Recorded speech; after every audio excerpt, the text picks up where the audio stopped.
What does flow mean to you? Flow is a state of mind, a state in which a person becomes fully immersed in an effortless and continuous progression. To me, the ultimate goal in jiu-jitsu is finding that perfect roll with perfect and effortless flow. I'm Professor Hayden Martz, and this is the Flow BJJ podcast.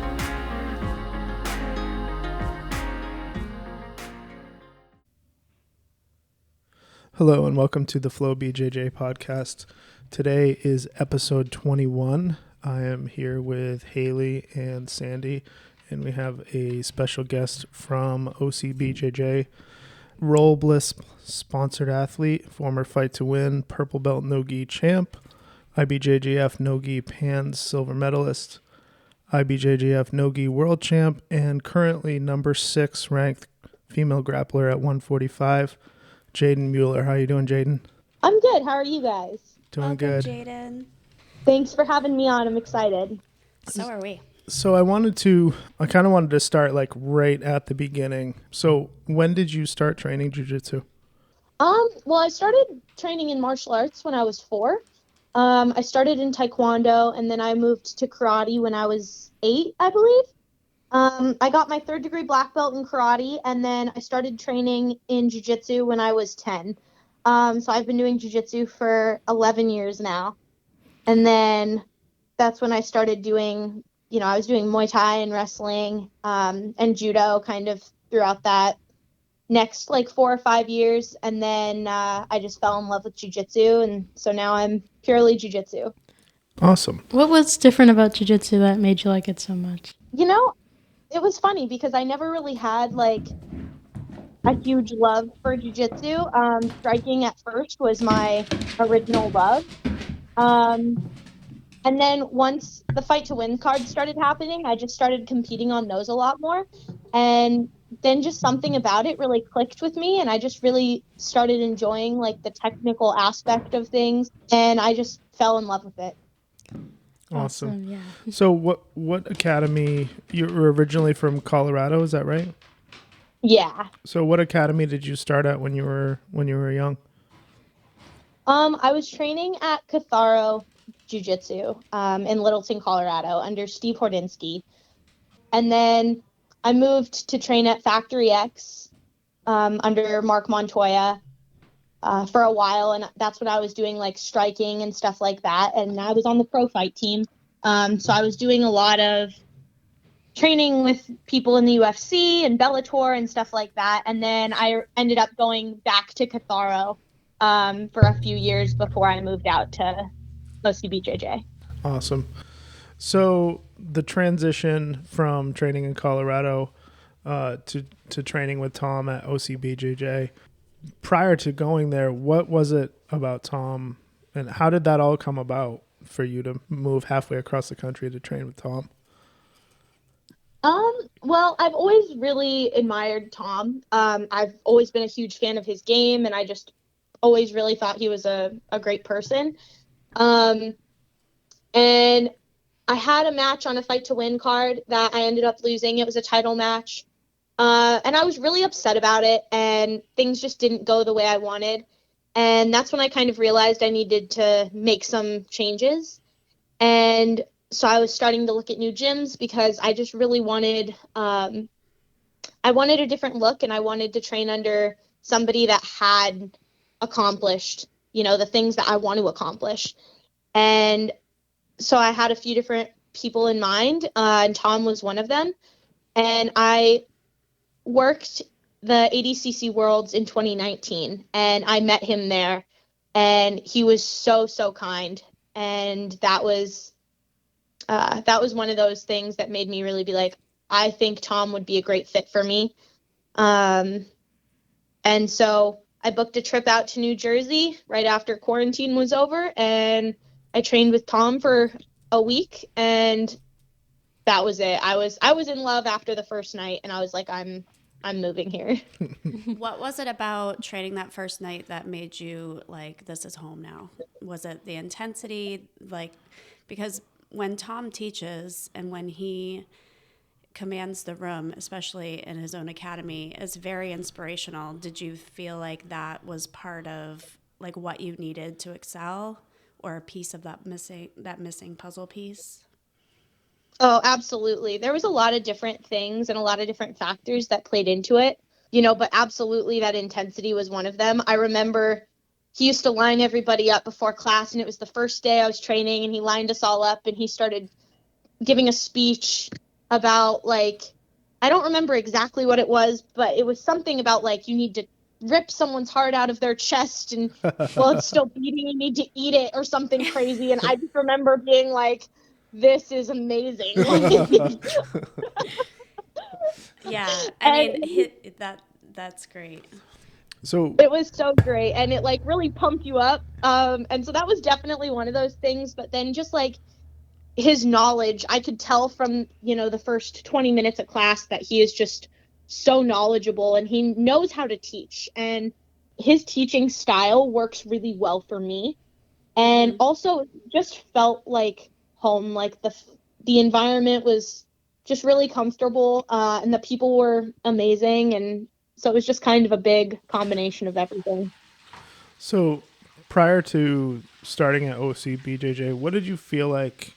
Did you know what you were missing, or what felt like was missing from you excelling to the top? I felt like, I just really needed somebody that knew how to get me to that next level. Because in Colorado, I had a really great environment at my gym, and I really loved my coach. He was a really great person. But I just really needed somebody that has competed at the top and just kind of knew how to get me there. Because I was just kind of clueless as to how to go about that. And so I had designed my own training schedule and my own lifting schedule, and I was just doing everything wrong. And so I just really needed guidance. So what guidance has Tom given you since you've been training with him? You've been training with him for a while now. And what is your training routine and your diet or strength and conditioning? I can see post about it a lot. Yeah, so basically Tom has guided me in every way. Literally with diet, with training regimens, with mindset, with how to market myself. He has helped me in every aspect. And he's also just helped me grow as a person. Basically, we train every night, Sunday through Thursday. And then I do strength and conditioning like twice a week. One day a week I work with my coach George, and he's fantastic. And then I do one day a week where I just work out on my own. And either Tom or George will give me lifts for the day. It just kind of depends. And I also teach kids classes, and I teach kids classes 6 days a week, and I teach adult classes 2 or 3 days a week, kind of just depending on the week. So with the kids classes, how do you go about teaching those? Were you a coach before you went to Tom's? Yeah, so I was coaching at my old gym. I was running the kids program there, and then I was also teaching at my old karate school, and I was running the jiu-jitsu program there. And I had kind of learned how to teach through my karate school. They had really taken me under their wing to show me how to run a good, successful kids program. And so when I moved to OCBJJ, me and Cam both, we came up in really strong kids programs.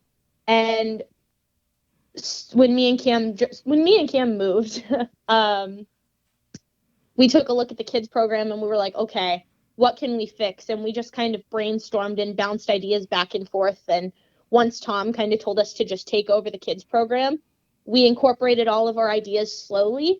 And as I needed guidance, I would ask, people that had taught me how to teach, and they would tell me how to handle certain kids or certain situations. And I've just slowly been implementing them, and our kids program now has not only grown, but now the respect and discipline is so much better. That's one thing. When we came down, I've been to Tom's a couple times now, but when I walked in and you and Cam and I think Bert and there's a few other people that are helping you guys, you have the kids' respect and attention, and it's a little bit strict, but they're also having fun. So you were walking that, you found the balance between keeping it really fun and entertaining and changing it up for them so they're engaged, but also you're not losing control of the class, which it's easy to do. So I give you a lot of credit for that. You guys are doing a great job. And I actually really enjoyed watching that, and the kids were having fun and the parents are having fun watching, and you guys are having fun teaching, and it's supposed to be fun, but also they need to be learning jiu-jitsu. So I give you a lot of credit for that, because that is not an easy task. Thank you. Yeah. It's not easy at all. And, it's definitely hard to find the right balance between having fun and being serious. And I think that once you do get that right balance, everything kind of flows together really nicely. And it's just a really good environment now. I think all the kids always come to class and they always leave with a smile. They're always really happy. And it's just, we all have a lot of fun. So typically, like, how does your kids' class run? Do you have a certain thing that you do throughout class? Because it was very amazing to see when we went there and saw the class. Do you run the same routine every week so they know what to expect, or do you change it up on them? Or we run a similar routine every week, but I think one of the keys to having our kids do so well is our classes are only 30 minutes for the kids. And so we have to keep them constantly moving. And so it works really well, because it's kind of like we just constantly jump from one thing to the next. And so they never tend to get bored. Right. And then for our older kids, we'll add like 15 minutes of live training if they choose, on like the small mat to the side after class. But it always is pretty much a similar setup where we have, our warm-ups, and then we'll go into one or two techniques, just kind of depending on what it is. And then we'll have them do positional rounds and stuff like that. And so it's pretty fast paced though, a lot of the times. Nice. Yeah. I liked how you guys did it. And I've taken back a few ideas that we are implementing at Flow now too, that I learned from you guys. It was pretty cool. I liked it. Nice work. That's awesome. Thank you. You got to run a tight ship, but you got to keep it fun. Absolutely. So one of the things that Tom talks a lot about on social media, especially for competitors, is mindset. So what is your mindset? We'll talk about everyday training first. What's your mindset when you go into a night of training, whether it's an open mat with competitors or just a regular class night? What are you looking to get out of a night of training when you're going through class? Every day's a little different, but for the most part, I always go in with a goal in mind. Whether that be like just I want to focus on this position, or I want to work on hitting this submission, or I want to do really well at keeping my elbows in, or hitting reversals, or I always tend to have a couple of goals in mind for the night. And that has helped me improve drastically. And I feel that one of the things that's also helped me a lot is not really worrying about winning or losing. Yes. In training and even in competition, I try to get that thought completely out of my head, and just focus on being perfect. Because the consequence of being perfect is victory. Awesome. So to flip that around now, your mindset during, you're getting ready to step on the mats. You are, from what I've seen, you're the nicest person to talk to, and then everyone describes you as an absolute killer the moment you slap hands with someone else. So how does your mindset shift from when you're not training to when you're about to compete? I think before a competition, I try to not really think about the competition until, it's time to warm up. Clearly, like during the camp or whatever, we think about it during training and we talk about it and we strategize. But day of, especially, I try to not really think about it until it's time to warm up. And then once it's time to warm up, I start getting in my zone a little bit. And I just mostly think about blocking everything out. I just try to not worry about outside factors or who's watching me or anything like that. And I just focus on myself. And that really kind of helps me flip a switch. But that's one thing I feel I do really well, is just being able to know when it's time to go. And as soon as it's time to start warming up, I flip that switch and I just kind of feel that happening, I guess. Yeah. You can see I just it. feel very focused. Yeah. You block out all the outside noise, or put your blinders on, or whatever you would want to call it, and you are able to just zone in on your goal, which is perfection. It sounds like that's great. So what was your Worlds tournament experience and ADCC Trials experience? The Worlds and the Trials were very different for me. Going into the Worlds, it was kind of crazy because I never had any doubt in my mind about winning the Worlds. I had known since the moment I signed up that I was going to win the Worlds. And I just believed in myself so, so strongly. And I believed in my technique and my camp. And I trusted Tom completely, listened to everything he said, and the outcome was perfect. Me and him were on a super same wavelength type of thing that day. Mm-hmm. Almost like my mom describes it as I would be doing things before he could even fully say it. Like he'd start to yell at me and tell me what to do, and I'd just start doing it without him even having to finish his sentence. It really was incredible to watch. I actually rewatched those matches today, and even more than watching you, I loved watching his reactions and coaching. It's great because you guys were connected. Yeah, there was tell the story about how the phone calls and the changing of plans and different things that day that all just worked out so perfectly for you to bring home the gold. Yeah, so it was kind of crazy. That first match, I didn't really know anything about my opponent, but we just kind of developed a strategy based off of her first round because I had a first round bye. And so we developed a strategy based off of what Tom saw the first round. And so we pulled the guard. We played half guard, we reversed, and then I immediately took the back and strangled, which was exactly the plan. And then second round, we knew it was going to be a scrap. It was against Jaidyn Mueller, and she had the previous week just beaten Bia Mosquito, who is the number ranked one girl in the world at 145. And I believe also at 135, I want to say. She's a monster. I've been a huge fan of her for a long time. And so, knowing that she had just beaten Bia, we knew it was going to be a scrap. Mm-hmm. And so we developed a game plan again, and we started going after it, and the game plan ended up working, and it was a similar thing as at the first round. And then for the finals match, in between rounds, I was in the bullpen, and he called me on the phone, and I was just watching him from across the room, and we were on the phone, and I was just nodding. And as I'm walking to the mat, I'm still on the phone with him. He's telling me step by step on what to do.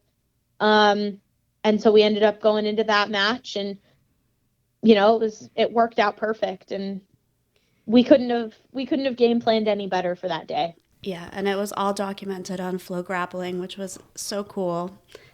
Very cool to watch. It made me cry. So it made me cry. I know. I'll have to watch it again and cry again later. When it came out, I didn't even know Flo released it. It was moving. And I didn't know what it was going to really be about. I knew Flo was filming him. But he also had two other competitors that day. And so I was like, I don't know if they're going to just have him, they probably kept it from you because you were competing. You know what I mean? They're probably like, yeah, maybe. let's not stress her out any more than she might already be. And so it was really cool though, because when it got released, I was just like sitting around at home not doing anything, and it was actually like my best friend's brother who trained, and he sent me a message and he's like, "Holy shit, Jaidyn, you're on my YouTube home screen." And I'm like, "What are you talking about?"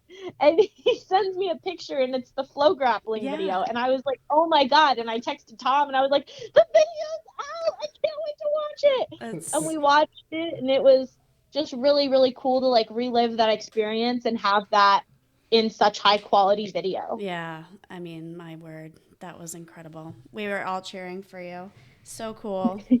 And that video was amazing that you get to have that forever. How amazing. Thank you. Yeah, very cool. I believe both you and Tom have talked about this before, but when you won Worlds this year, but in the year prior, you had just been training with Tom a short amount of time and didn't have any success at Worlds. So over the course of that year, what was your thought process? Was the entire year dedicated to Worlds? Was that like your mindset, or how much sweeter did it make winning Worlds after not having success the year before? Well, I actually didn't even compete in the Worlds the year before. It was the pans. Okay.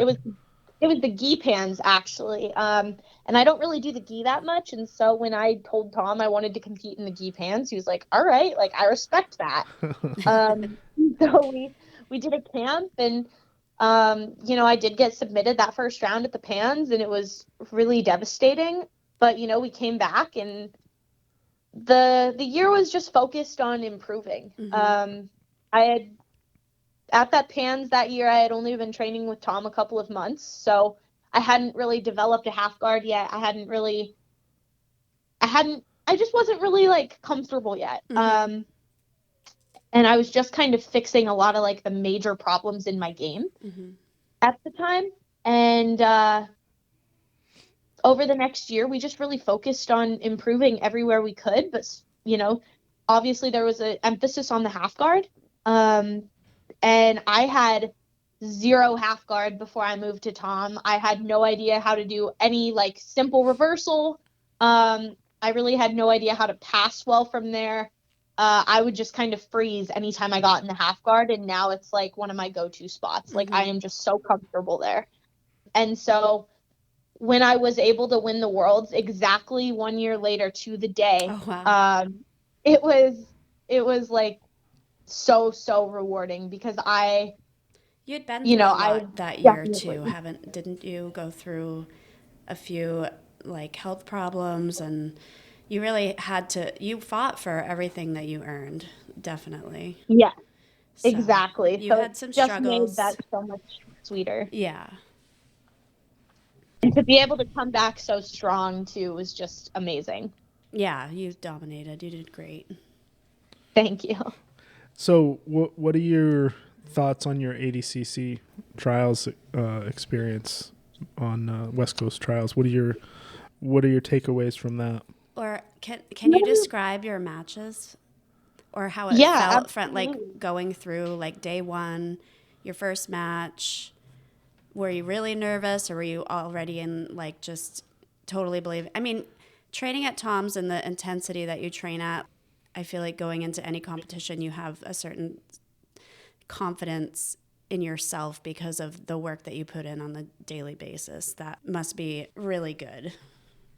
Oh yeah, for sure. Going into the trials, I was just more excited than anything, because I knew there was a possibility of me getting matched up with, a ranked girl or something like that. And so I was really excited, because it was also my first competition being ranked. I got ranked after my Emerald City match against Chrissy Briggs a few weeks prior. So I was really excited to just go in there and kind of solidify my ranking.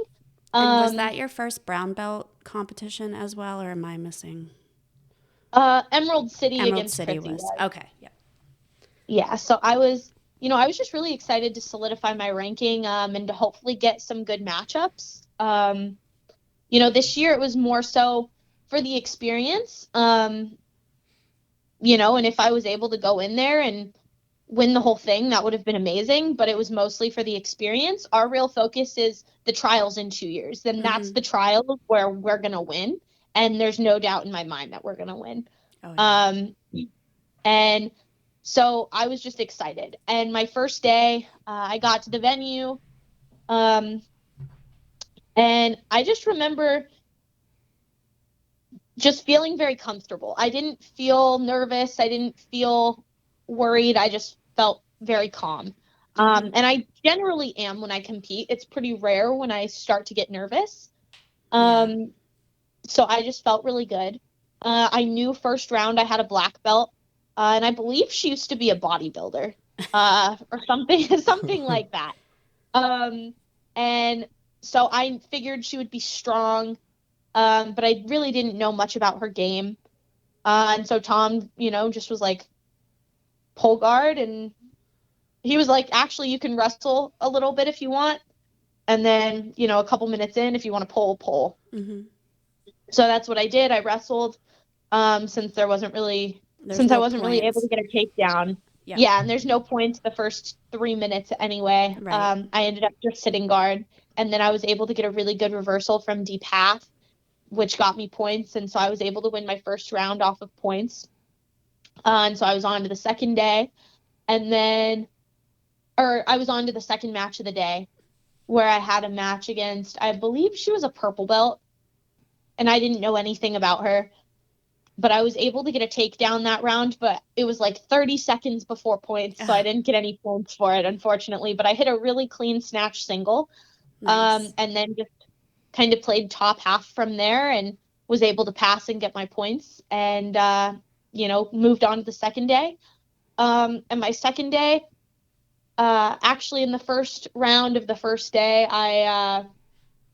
I hurt my knee a little bit, but I was actually feeling really good the second day. Like, it wasn't bothering me too much. So I felt pretty confident still. I was able to bend it and move still, so everything was good. And then my first round of the day, on the second day, I had a match against Hayleigh Krivar, I think is how you pronounce her last name. Mm-hmm. And I've seen her compete a lot recently, and she really does well in the fight to win rule set, but I've never seen her really compete in any other rule sets. And I've heard a lot of good things about her. And I saw that she had beaten Jasmine Rocha a few weeks ago, so I figured she was probably pretty good. Yeah. And I know she had a close match with Bree Robertson, like maybe like a year before that or a few months before that. I don't know. So I knew she was, she had a good game. And she is very talented, and she's very strong, and I don't think I really expected her to be that strong. And she's also very, very flexible. Yeah. And so I didn't feel like she was able to outstrength me, but she is crazy flexible, and it was really fun to compete against a girl that is that flexible. Mm-hmm. Because I feel like that doesn't happen very often. And so I ended up losing my match by points. She ended up keeping the hooks in on the back like 1 second too long, and got the points for it, unfortunately. Mm-hmm. And I wasn't really able to recover. But it was a really good match, and I'm really excited to get another matchup with her eventually, because I think it was really entertaining. I just it looked like it would have been a really fun match. She seems like she has a lot of attacks from the bottom, and that she's super flexible and super hard to like get by. So I think next time you'll have success for sure. Yeah, I agree. She does a really good job at attacking and really just keeping you having. Yeah, and so it was constant with everybody she went with. Yeah, so it was really fun though. We put on a really good show. The crowd, everybody in the arena was super invested. It was just a really, really fun experience. Were all of the matches watching from home, it looked really exciting, and like just being there would have been super fun to compete on those mats. What about the atmosphere, and when you were competing, was it more electric than other competitions you've done, or was it just, similar? I wouldn't say more electric because I feel like I have definitely been in venues where it is like, where I have a lot of teammates and fans and stuff there that really do hype me up during my match. And so I would say like my last Emerald City match was one of the most Me too. electric and fun We were screaming competitions for I've you done. there live. Yeah, Sam Forbe, I don't know if that's how you pronounce his last name correctly, but he's just like behind us screaming, "Bring the pain, Jaidyn, bring the pain," the entire time, and it was amazing. Could you hear him? Did you know he was saying that? I didn't hear him, but he did tell me right before I went on stage. He was like, "Bring the pain." Yeah, he was screaming it the It was entire his time. mantra throughout the match behind us. And now it's funny. We all like hashtag bring the pain all the time now.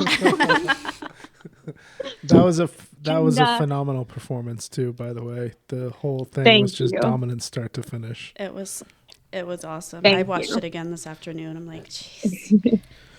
So it was a really fun match, and the crowd there was super, super fun, and I had a lot of fun competing with so many people from the team there. Yeah. And I just remember like one of my favorite moments of that entire night was I think after I escaped the armbar in I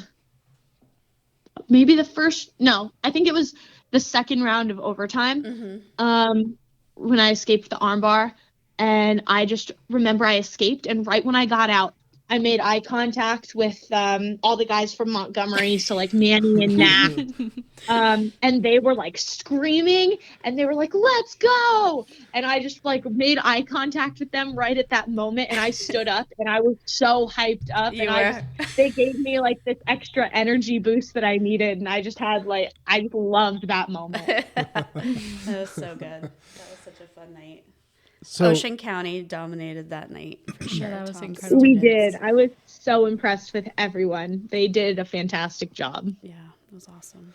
So you've done some Emerald City, some Fight to Win, IBJJF, ADCC. What's your favorite rule set to compete under? I was going to ask that. I really like them all for different reasons, but I think my favorite is actually the IBJJF rule set because, I just really enjoy being able to kind of play points a little bit, and rack up my points and then be able to go for the kill.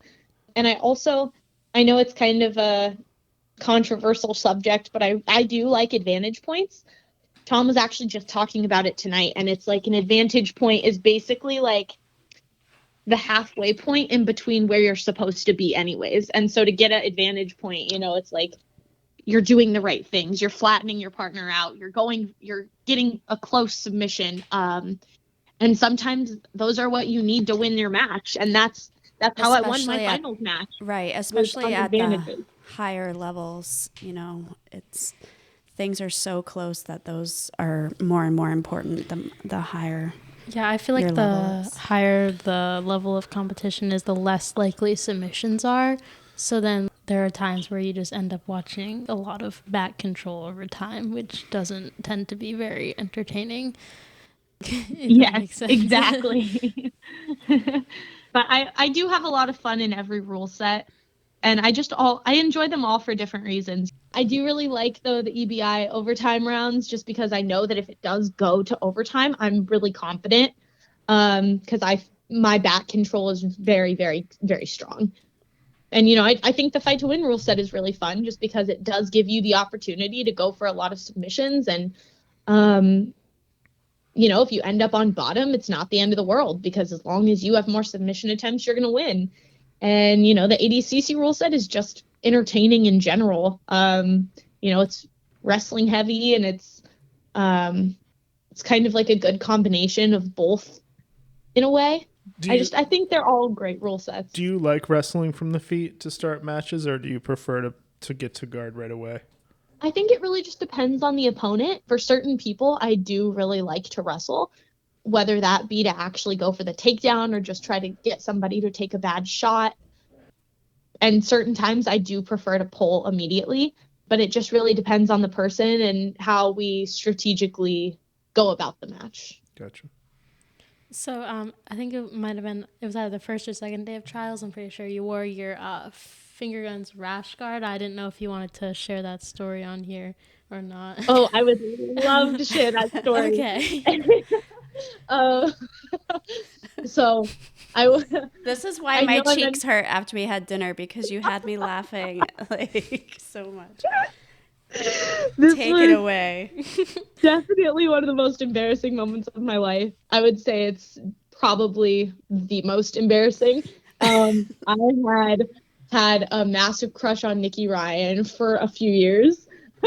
And I just thought he was awesome, you know, like at the time, you know, when I first started watching him, he was like 15 or whatever. And so I was like, wow, a kid that's like my age competes at such a high level. And I just idolized that. Like, I thought that was so cool. And so I had a massive crush on him for like 2 or 3 years. And I know I mentioned earlier that I worked the ADCC Worlds in 2019. And I was like, I was like, oh my God, like, this is my opportunity. Like, I am going to see him. I can talk to him. This is my chance to make my move. Yes. And did you have people encouraging you too? Oh, yes. Yeah. So I had the whole Fight to Win crew, like, Jaidyn, we're going to help you. Like, we'll be your wingmen. Like, we got you. And I'm like, yes, everybody's on board with this. And so, like, the day of the bracket release, I'm in the back room and I'm like doing some training, helping one of the competitors just, you know, kind of get a little bit of a sweat in. And they're like, the whole Danaher Death Squad at the time was all like sitting around in a circle, and they all like looked over at me at the same time. And so I was like, oh my God, like, they're talking about me. And so then I like get up, and as I'm leaving the room, like, me and Nicky made this eye contact, and I'm like, hey, like, then I just walk away. And then at the bracket release that night, I saw him like go up in the stands and like sit down next to Danaher, and I'm like, all right, like, he's here. That's super cool. And I like left the room for a minute, and you know how there was like the video walls, and then on both sides of the video walls there were like the flags, right? And so I like left the room, and then when I came back in, I like opened up the curtains right by the flags, and I saw Nicky like point at me, or like in my direction at least. I convinced myself that he was pointing at me. I was like, oh, he's noticing me. It's happening. And so that night I decide, like, this is my time to shine. And so I walk over to him after the bracket release, and he's just standing around, and I had this whole plan on what I was going to say, right? I was going to be like, hey, I saw you rolling with Gary earlier. Like, you were looking really good. I'm super excited to watch you tomorrow. And then we were going to get into a whole casual conversation. Then I was going to be like, oh, I'm Jaidyn, by the way, blah, blah, blah. And it was going to be super smooth. And so I walk up to him, and I make eye contact with him, and we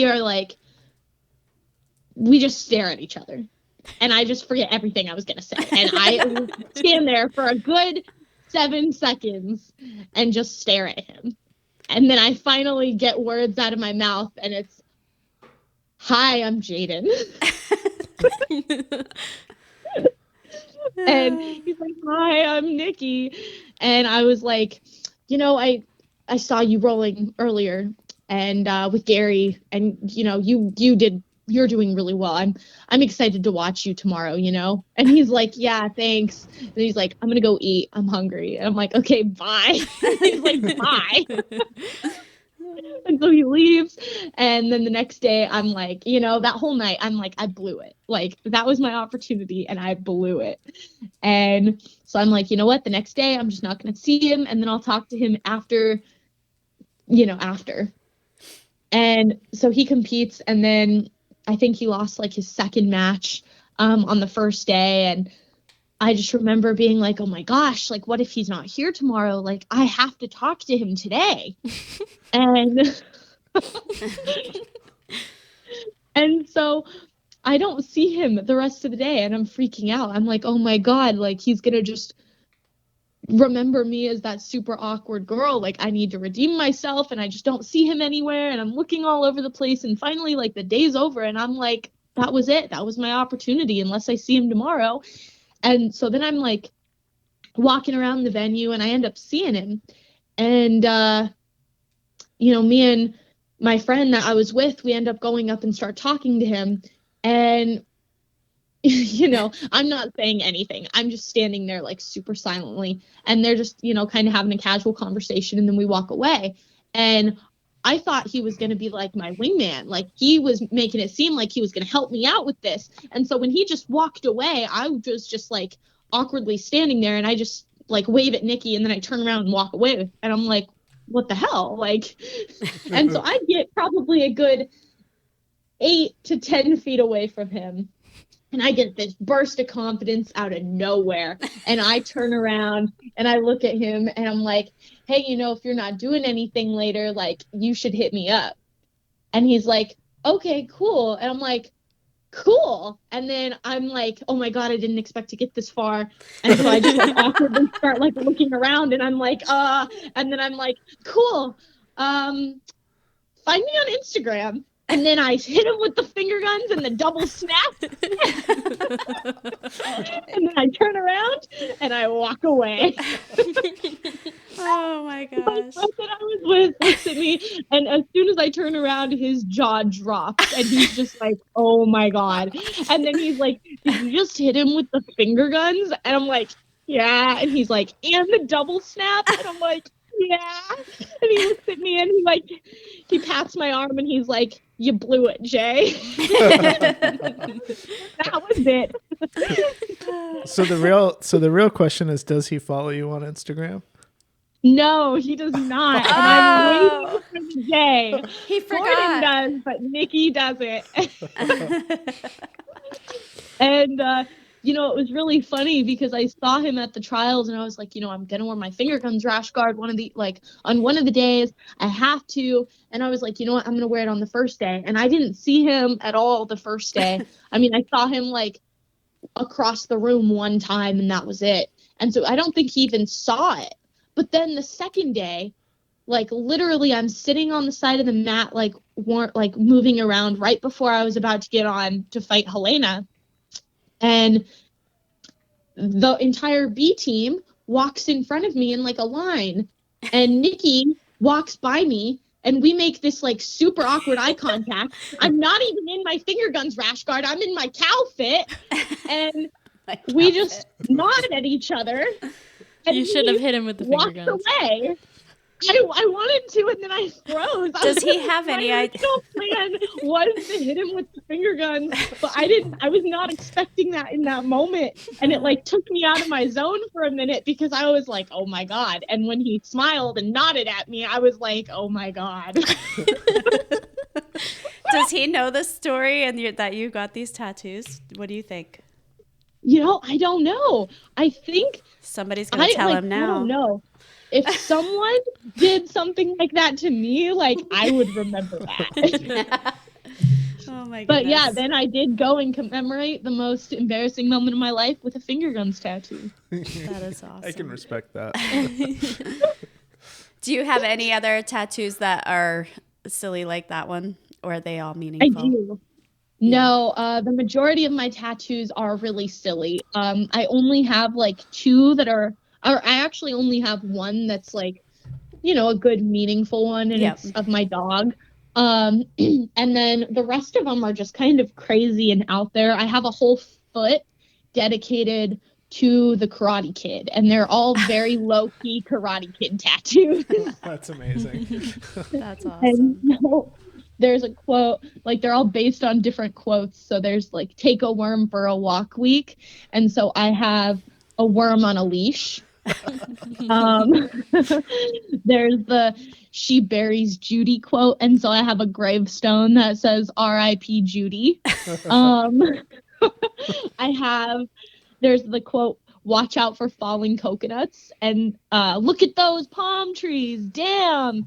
And so I have a palm tree with a coconut on the ground. Nice. And I also have, this is probably the silliest one I have. And it was a very, very spontaneous tattoo. There's the quote right in the beginning of the movie, when Daniel walks into his new apartment and kicks the door down and hits his friend, and the dude stands up and he's like, Freddie Fernandez, apartment 17. And so I had to get Freddie Fernandez, apartment 17 tattooed on my foot. And awesome. It's actually really funny because I ended up, like, a few weeks after I got the tattoo, I was like, I want the Karate Kid cast to see these. And I tried to, like, DM William Zabka, because William Zabka actually follows me on Twitter. But I never got a response from him. But I ended up finding the dude that plays Freddie Fernandez on Facebook. And so I sent him a friend request and a DM, and I was like, hey, I just want to let you know, like, The Karate Kid is my favorite movie of all time. And so I got Freddie Fernandez, apartment 17 tattooed on my foot. And he responded a few days later, and he was like, this is the best thing I have ever seen. I just showed everybody that I'm with.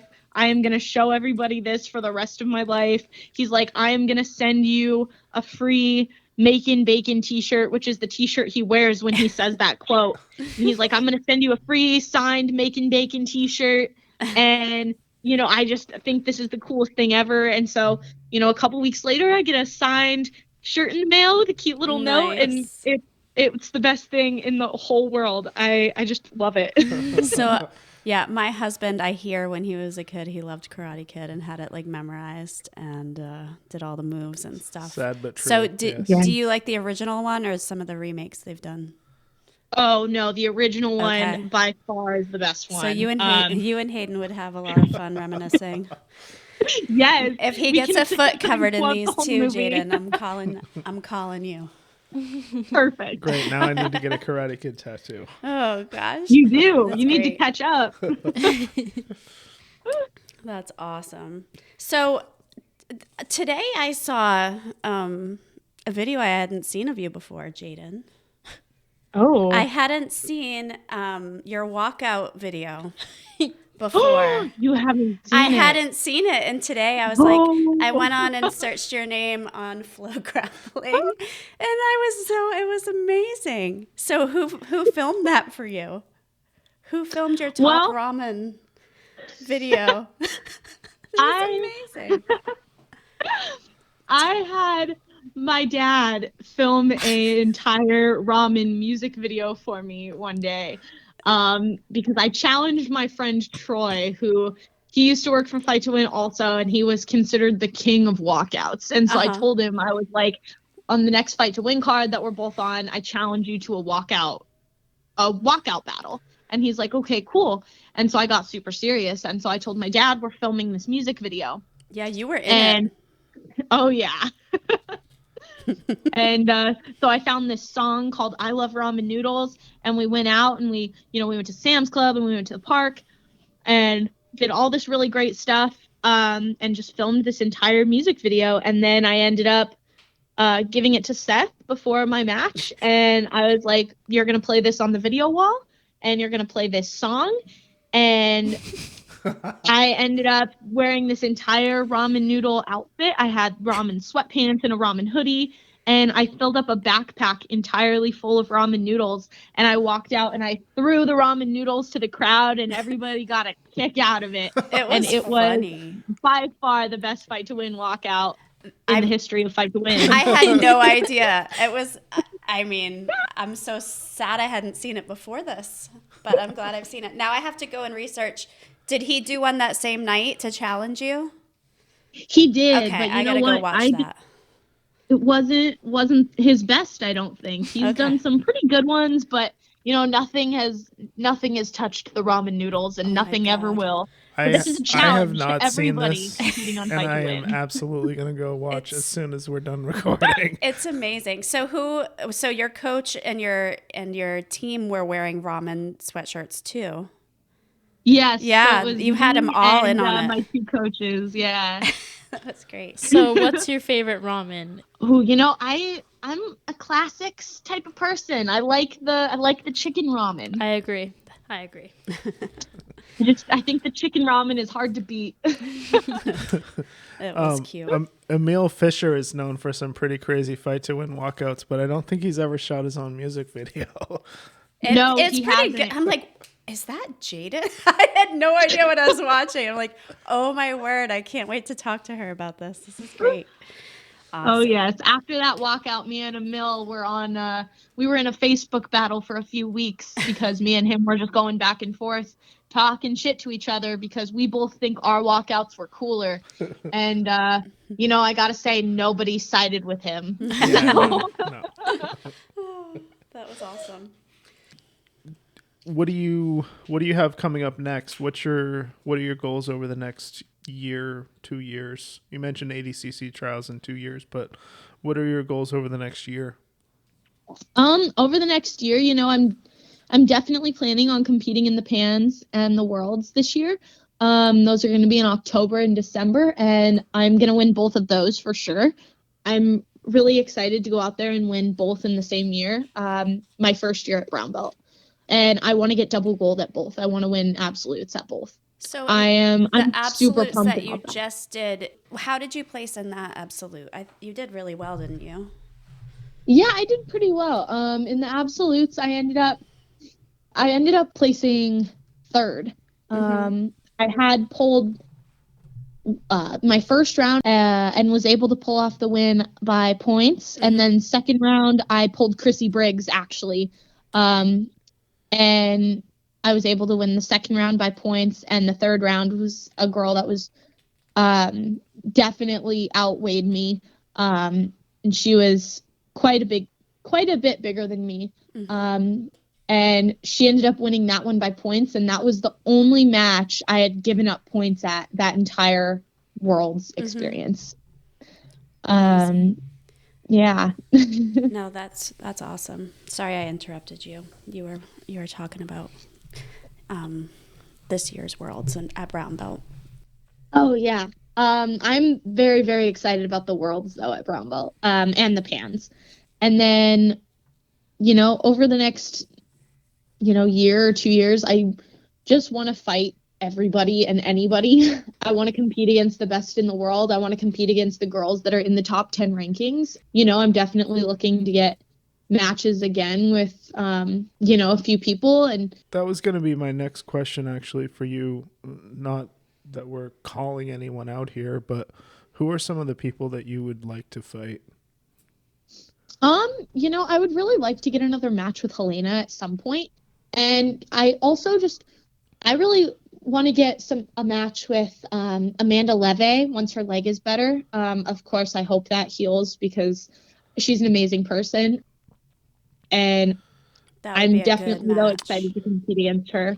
And I also really want to get a match against Elizabeth Clay. I just think that would be a really interesting matchup. Yeah. I was talking to Sam McHale a few weeks back about upcoming Emerald Cities and stuff like that. And that's exactly who I mentioned to him. I said I would really like to see Jaidyn fight against Amanda Leve. I think that would be really, really fun to watch. Absolutely. And she's, she's a really strong girl. And so I think me and her could have a really good match because we're both just really strong and we're both really gritty and we're just and you both have great willing back to bang. Yes, exactly. So I think if it went into overtime, I think overtime would be really interesting. For sure, yeah. One of the Emerald Cities, maybe Emerald City 3, she was on Lauren Jones's back for like 15 minutes straight, it seemed like. Mm-hmm. There was no mollywomp rule at that time, so it was literally like the entire match of back control and then the overtime as well. So yeah, I didn't see that match, but I do remember hearing that she was very, very dominant in the back control. Yeah. So Amanda Leve, Elizabeth Clay, a rematch with Hayleigh at some point. Anybody else that interests you? Obviously, I get the vibe you want to fight everyone and anyone, but yes. Yeah. I would say those are my main three, but of course, just any of the girls in the top 10 rankings. At my weight or at heavyweight, I don't really care. I'm just excited to really test myself against the best in the world, especially over these next couple of years, because I've already improved tremendously since the trials, and I've fixed a lot of mistakes. And, that's going to just continue. I think it's the amount of progress I'm going to be able to make before the Pans and the Worlds is insane. In 5 months and in 7 months, I'm going to be a completely different animal. And, I'm really focusing on getting stronger too right now. And I'm putting on some muscle. And I'm also, focusing on my diet pretty heavily right now too. And just trying to find the perfect diet that works well for me. So I think in 5 months for Pans, I'm going to be in the best shape I've ever been in. And I'm going to be ready to go. What weight class are you thinking of going for these tournaments? I know you did Worlds at 145. Is that still something you want to compete at that weight, or are you building a lot of muscle? What do you think? Yeah, I think I'd like to compete again at 145 for IBJJF and just go in like super shredded, because I feel like I can definitely get to that point. Are you focusing going forward 100% on no gi, or do you intend to compete in the gi as well? I don't really have any plans to compete in the gi, but a few months ago, I actually had a dream where I won the I won the gi worlds at brown belt, and it was an intriguing dream. So you never know, I might make a gi appearance at some point. Just sign up a few days before and just go for it. Yeah, just when you go with no stress. I actually have a couple questions, or just wanted to chat about like other things besides jiu-jitsu in your life that you have a passion for. I don't know. I guess I just know that you like Harry Potter, you have dogs, but also like what kind of music do you listen to? And I don't know, what are your interests outside of jiu-jitsu? Those 3 minutes a day that you're not focused on that.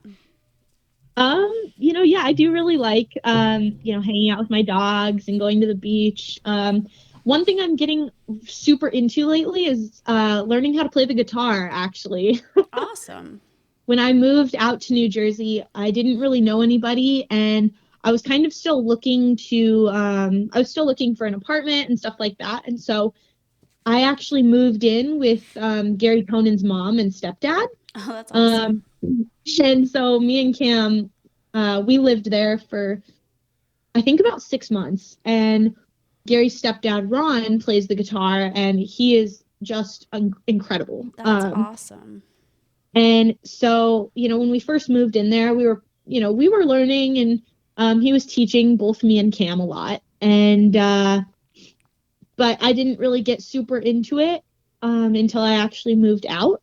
And then back in December, I want to say, or maybe November, I decided that I wanted to learn.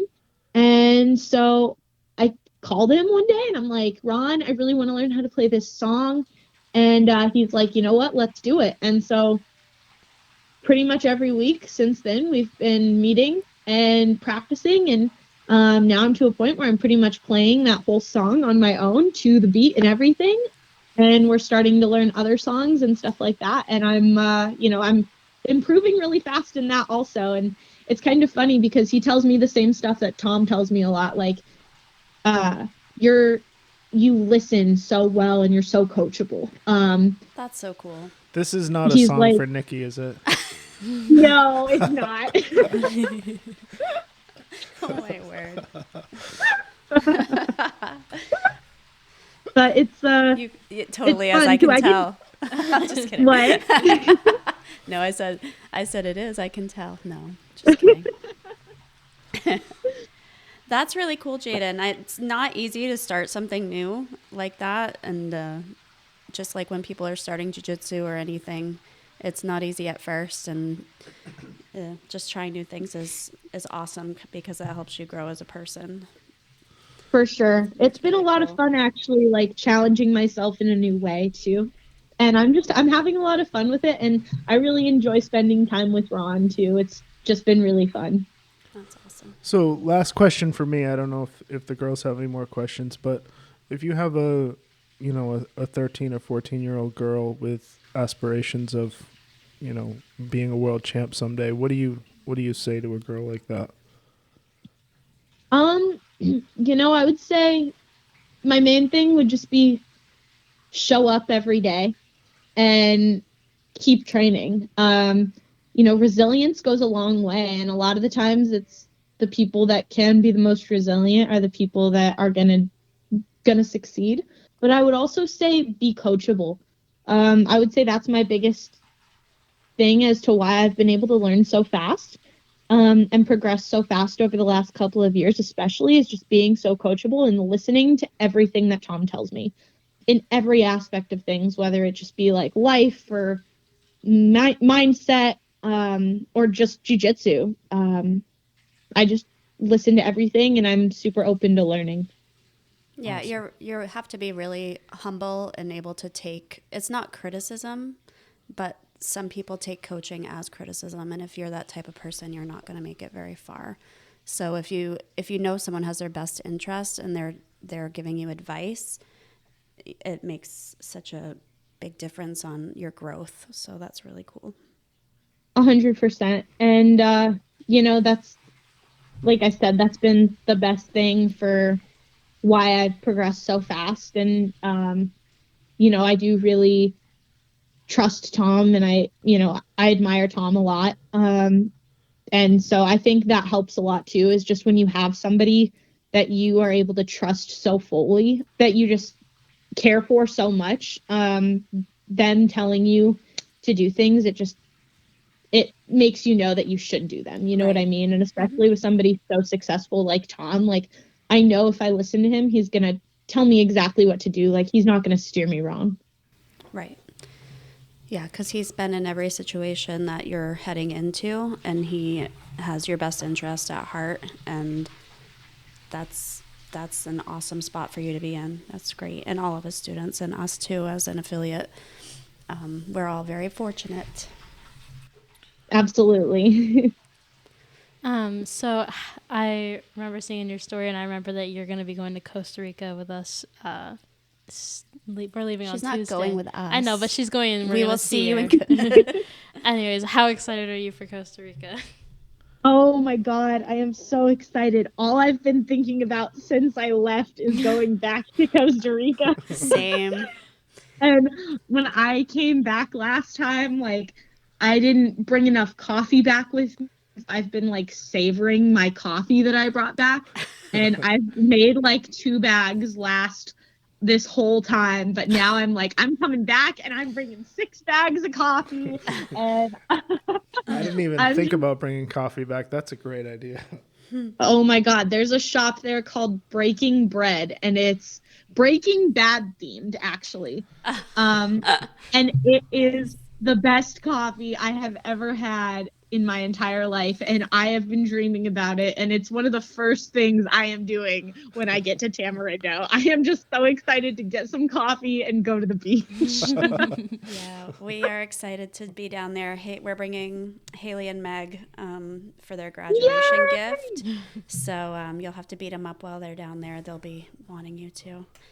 Oh yes, that'll be so fun. No, yeah, we want to get beat up. Yeah. Yay! What day are you guys getting down there? We leave on Tuesday, so we'll be there on Tuesday, and we leave on Sunday. So we're going to be there a little bit. I'm getting there on Tuesday too. Let's get dinner. Yeah, we should. And we want to do a couple excursions this time. We didn't have time last time we went. So we want to do something cool. I mean, we did the ATVs with you guys last time. That was really fun. In the pouring rain. Yes, that was crazy. The best part. I was just talking to Tom about that today, and I was like, that was the best. That was the best parts about that was when it started raining and we were we couldn't driving. See. Yes, it was we crazy. were driving through the mud and we got like super muddy, and it was just so much fun. Did you use the bathroom at the beach? No. That was, you'll have to ask Danielle. That was the scariest bathroom I've ever been in. It was very scary. The light was flickering inside. It's like the saw. It had no lid on like the tank of the toilet. It was just very strange. That sounds so sketchy. That did sound really bad. I have a photo somewhere on my phone of Tom on his ATV with a flat tire and the guy pumping it up. It's absolutely incredible. I'm like, we can never share that. He will be so. Yeah, Tom on the ATV with his little ADCC drawstring bag. The ATV was like the best picture with the tire flat. Yeah, so we want to do either a hike to the waterfall. There's something like that, or the zip line, something cool, so we get to see some wildlife. Maybe I didn't get to see anything zip last lining time. would be so fun. Yeah, so we'll try to figure out something fun to do. But, yeah, that'll be a blast. I'm going ATVing again, and I'm going snorkeling. Nice. So Nice. I'm pretty Fun. excited. Did you surf last time? Did you try it? I did, and I actually have a pretty funny story about that. Me and Bert decided we were going to go surfing, and we picked the one day where the waves were 6 to 10 feet tall. Holy. And I have only surfed one other time in my life, and so I'm like, let's do it. Let's try it. I'll be okay. And so we paddle out, and I get to I don't get very far in. I just catch a little wave, and I'm happy with that. One wave, I could be done for the day and be completely content. Yeah. And then Bert is like, come on, paddle out farther. And I'm like, I don't know if I want to go out that far. And he's like, oh, you can do it. Basically calling me a wimp. And he's like, don't be a chicken, get out there. And so I'm like, all right. And so I start trying to paddle, and I can't even get past the break. I'm dying. Don't you get pounded? You have to go under it, and it pushes you down underneath the water. Yeah. And he didn't tell me at first that I had to duck dive it. And so I was just getting hit and getting pushed back, and the waves were huge. And so finally I start duck diving, and it's starting to work a little better, but I'm still not getting far out. And then I see this massive wave come at me, and I'm like, oh my God, I don't know what to do. And I freeze before I could duck dive. And then this huge wave hits me, and I start tumbling. My board goes flying. I start rolling in the wave, and I'm underwater, and I start freaking out because I can't figure out which way is up. I'm just so discombobulated that at sounds this really point. Scary. And it was terrifying. And I finally found my way to the top, and I get out, and I take this huge deep breath, and right as I breathe in, another wave crashes. Oh, no. And I literally thought I was going to die. And I had I took a massive breath of water, basically. So I'm just I finally get back up to the surface, and I'm coughing like crazy. And I finally find my board, and I look at Bert, and I'm like, that's it. I'm done. And I still went to the shore because I was not having it anymore. Yeah. Did he catch the wave though? Did I? Did he catch the wave? Oh, I don't think so. I don't think he caught any He's wave. like, I just want to try and drown her out here. Well, it's funny that you say that, because when we were there on the plane ride down there, the whole plane was full of people just chasing the storm, or chasing, I don't know, they checked the waves or something, and it was supposed to be incredibly high the week that we were there. And so a bunch of surfers from all over the place were going to Tamarindo to surf the waves. So it was probably a very scary day for you. That's crazy. Yeah, I literally thought I was going to drown in Costa Rica, and I was like, no one's going to know what happened to me. Bert is going to know at least, but I'm like, I'm going to die. I'm more of a, boogie boarder, hang on the beach kind of girl. I don't blame you. Yeah. Yeah, so that's really cool. So you have a couple of pets. Are they pit bulls? I have my pets in Jersey, and then I have my pets in Denver that live with my dad. Mm-hmm. I have one, she's an American Bulldog mix in Jersey with me. Her name is Jovi. And then I also have a Chihuahua wiener dog named Ant. and I have a cat named Luva. Nice. And Luva is basically like a dog in a cat's body. She is hilarious. She is the best cat I've ever met in my life. That's awesome. And then in Denver, I have a pit mix, and I have a French Bulldog Boston Terrier mix, and another cat out there. And their names are Ryu, Edgar, and Annie. That's cute. We have a Boston Terrier here and a Weimaraner. Oh. And then Hayleigh has a cat that's as old as she is.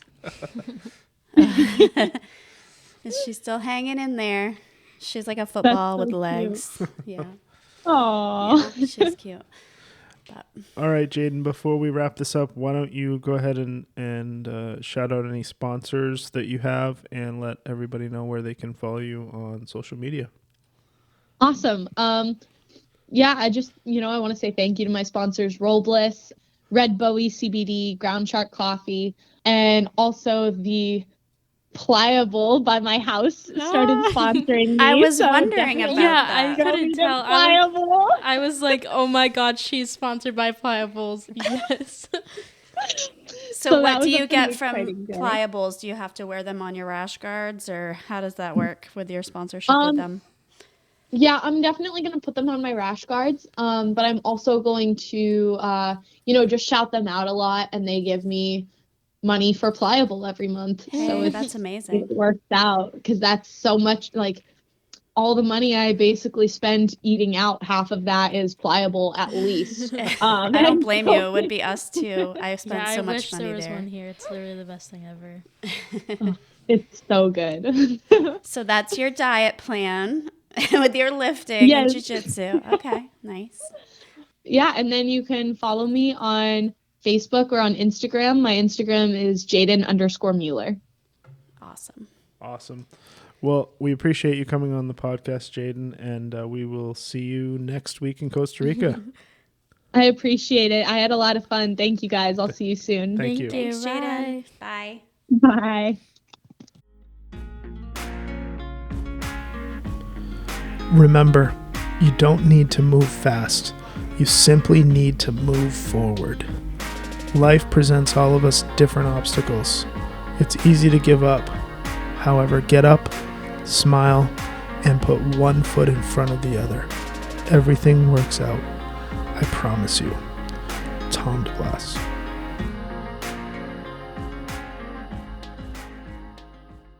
Hey guys, Professor Hayden here. I wanted to take a second to go over the Flow Sub-Only sponsors and thank them for all that they do for us. First up is First National Bank. We do all of our banking and business with them. If you are in the Mid-Coast Maine area or really anywhere in southern Maine, definitely worth checking them out. Huge thank you to them. Thank you to Charles Schwab. If you are looking for an investor, great company to use. I can set you up specifically with one of their brokers. He does an awesome job. Thank you to Foot and Ankle Associates of Maine. They did my most recent ankle surgery, and they were absolutely amazing. They are phenomenal. They took phenomenal care of me, and the results were amazing. Epic Roll BJJ. They are the official gear company of Flow Brazilian Jiu-Jitsu. Huge thank you to them. Awesome gear. Definitely check them out as well. Thank you to Gym Desk.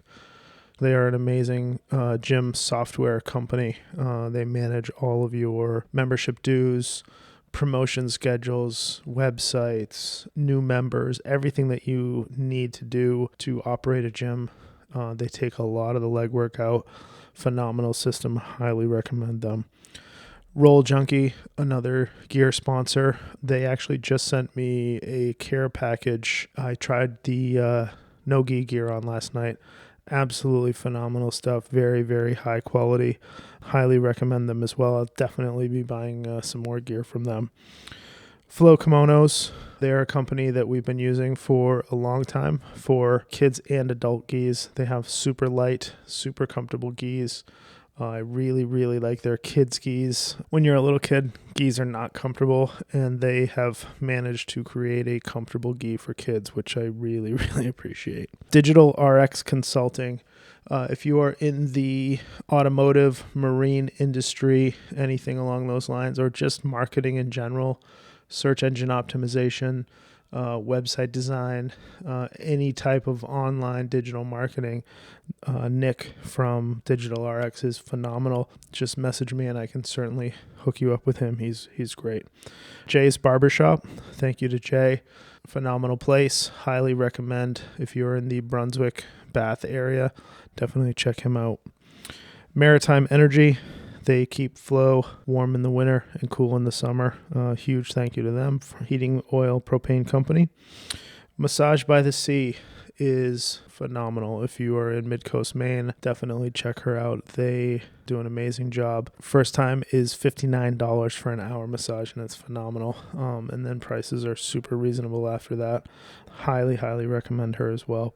Spine by Design Chiropractic in Rockland, Maine. Both my wife and my daughter spend a significant amount of time there, and only the best things to say about them. Muzzy Ridge Electric, Tom, one of my purple belt students, phenomenal guy. Just had him do some electrical work at my house, and everything was done on time, efficiently, clean work, very, very good. I highly recommend Tom as well. Lastly, Key Auto Group. They're a auto group with 26 dealers on the up and down the East Coast. Automotive needs, anything like that, definitely check them out as well.